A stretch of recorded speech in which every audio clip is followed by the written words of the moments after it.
طبعا هي الموضوع هنا لغوصه رهيبه بس ممتع قوي. النهارده هنجرب اجدد اختراعات بلبن، الناشفل ايس كريم والماتيلدا كيك. يلا بقى نبتدي بالناشفل. دبوس كده ايس كريم وطبقه كريسبي عليه ريد فيلفت، وبيبقى معاها بطاطس مارشميلو وصوص البيري. الايس كريم عندهم مميز جدا، وطبقه الكريسبي اللي من بره دي عاطيه تيست حلوه قوي. نجربها بقى بالصوص. صوص الميكس بيري عطى مزازه مع الايس كريم تحفه.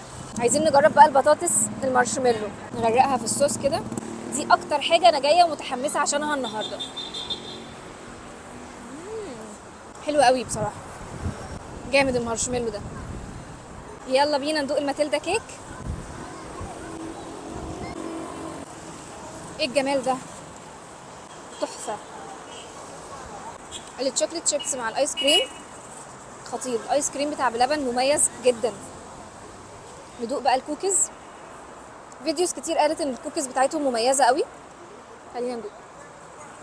خطيره. الماتيلدا كيك عباره عن قطع براونيز صغيره وتشوكليت شيبس وقطعه كوكيز وايس كريم شوكولاته. التشوكليت لافرز هيعشقوا الماتيلدا كيك، بجد حلوه قوي حقيقي. ماتيلدا كيك تستحق التجربه، عجبتني جدا.